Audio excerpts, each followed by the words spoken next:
Subhaspa supremo Om Prakash Rajbhar आज तुलसीपुर पहुंचे, जहां पर उन्होंने कार्यकर्ता सम्मेलन को संबोधित करने का काम किया।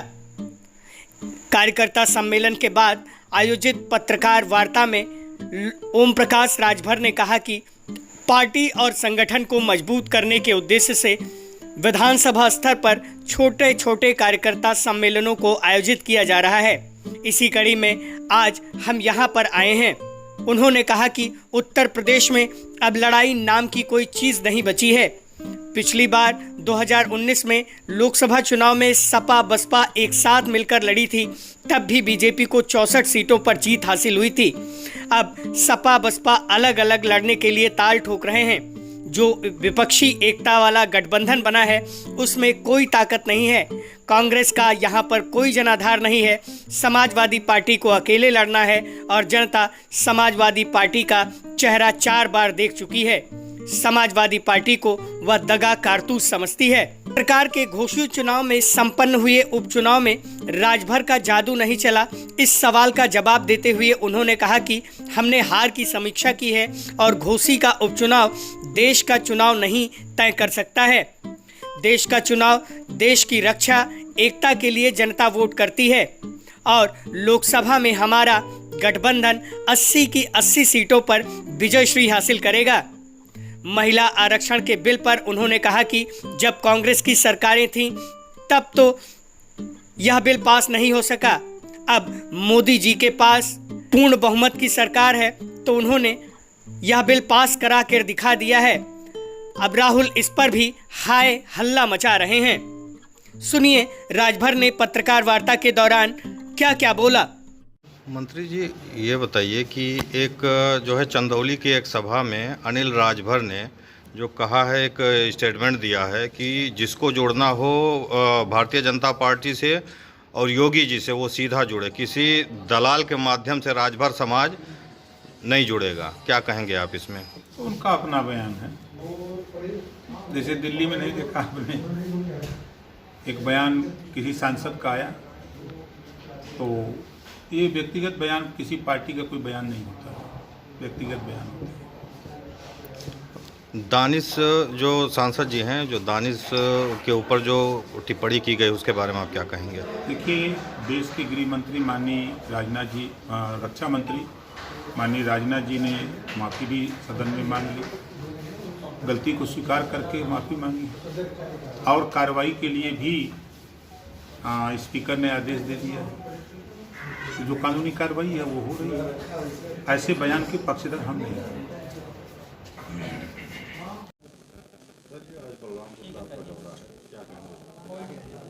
पार्टी संगठन को मजबूत करने के उद्देश्य से छोटे छोटे कार्यक्रम, कार्यकर्ता सम्मेलन के माध्यम से काम चल रहा है। उसी कड़ी में आज तुलसीपुर विधानसभा में कार्यकर्ता सम्मेलन था। उसी उद्देश्य से इधर हम लोग आए थे।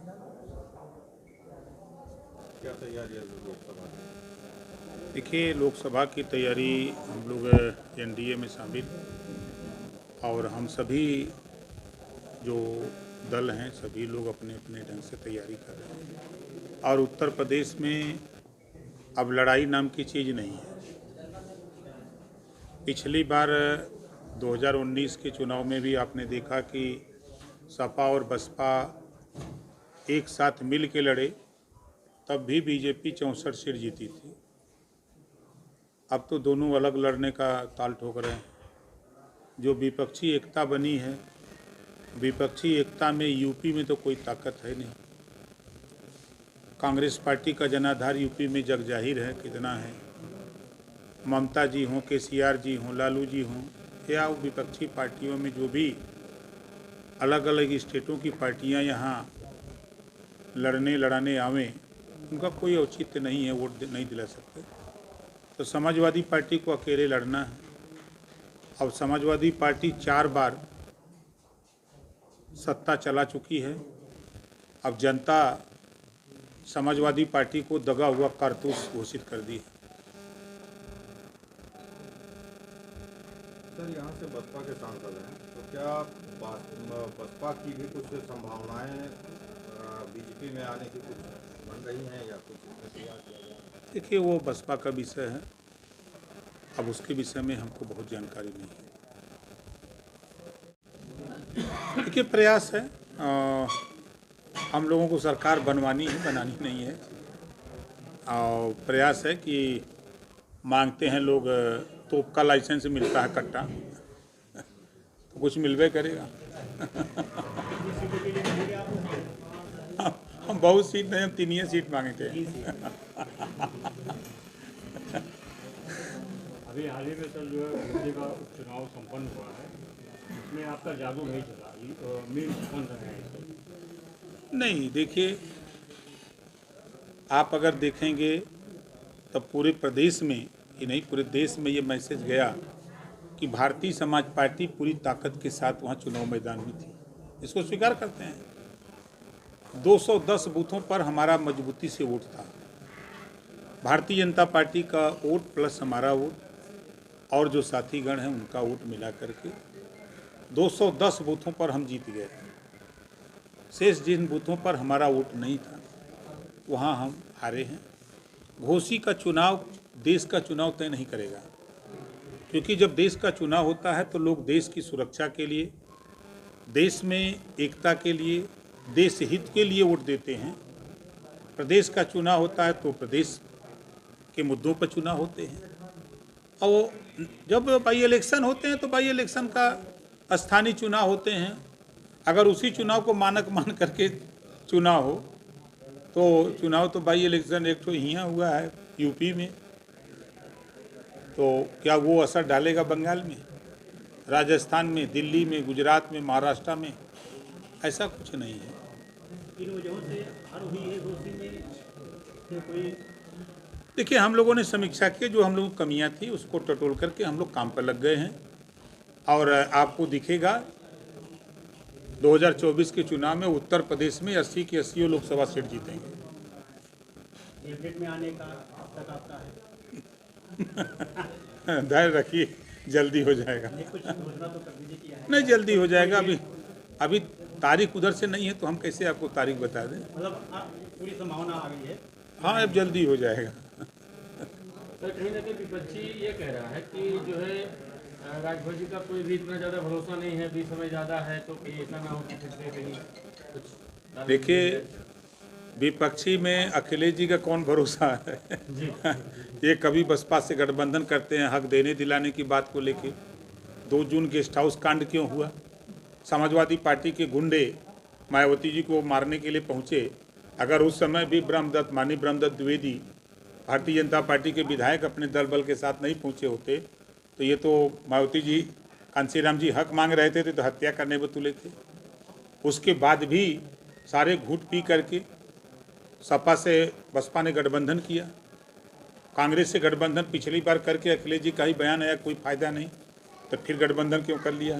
जी सर, कहीं ना कहीं सर जनता ये कह रही है कि हो ना हो राजभर जी जो भी बोलते हैं बहुत कड़वा हो लेकिन सत्य बोलते हैं, तो जनता के लिए क्या कहेंगे सर? देखिए, जनता से हम यही कहेंगे कि जनता धीरे धीरे नब्ज सबकी टटोल लिया। आज़ादी के बाद से लंबे समय तक कांग्रेस ने सरकार बनाई। कांग्रेस पार्टी के विषय में गरीबों को ऐसा पढ़ा दिया गया, एक रेखा खींच दी गई, गरीबी रेखा। आए देश के गरीबों, तुम इस रेखा के नीचे रहना, ऊपर मत आना। कभी शिक्षा के सवाल पे, स्वास्थ्य के सवाल पे, बेरोजगारी के सवाल पे कभी चर्चा नहीं करने दिया गरीबों को। आज कम से कम शिक्षा के सवाल पे, बेरोजगारी के सवाल पे, नौकरी के सवाल पे गरीब चर्चा तो कर रहा है, वो डिमांड कर रहा है, तो वो अपने हक के लिए लड़े। हम देश के गरीबों से यही कहूँगा कि वो अपने हक के लिए लड़े, शिक्षा, स्वास्थ्य, रोजगार, नौकरी के लिए लड़े, बेहतरी के लिए लड़े। ऐसा ना वो लड़े कि फिर दंगा की चपेट में हम चले जाएं, उससे वो सावधान रहे। सर, महिला आरक्षण बिल पास हुआ है, ये लागू कब तक होगा? देखिए, पहले तो हम आप लोगों के माध्यम से माननीय नरेंद्र मोदी जी को बधाई देता हूं कि जो 3 दशक से मामला पेंडिंग में था, कोई साहस नहीं जुटा पाया, वो साहस जुटा करके माननीय नरेंद्र मोदी जी ने 33% रिजर्वेशन लागू किया। अब उसमें सीटों का बंटवारा है, जनगणना है, उसको ठीक करने में तो 4-5 साल लगेगा। जो मानक दिया गया है कि हम 29 तक इसको लागू करने की तैयारी हो रही है। सर अब जब चूंकि आप सरकार में हैं तो ये तुलसीपुर है और ये माननीय मुख्यमंत्री जी का सेकंड मतलब दूसरा कहा जाए तो जनपद कहा जाता है। ऐसे में सर ये तुलसीपुर भी बहुत ज़्यादा यहाँ कोई कार्य नहीं हो सका है, ना तो यहाँ पर रोडवेज बस अड्डा है और ना यहाँ पर चारों तरफ नालियाँ हैं, बाढ़ से हमेशा ग्रसित रहता है और यहाँ पर तमाम ऐसी मूलभूत सुविधाएं हैं कि जो यहाँ पर नहीं हो रही। अभी हाल में दहीपाटन के नाम से एक विश्वविद्यालय आया था तो उसको भी यहाँ से कहीं मतलब 30-40 किलोमीटर दूर कर दिया गया है, बलरामपुर में ही मतलब 30 किलोमीटर दूर है यहाँ से दहीपाटन से। तो सर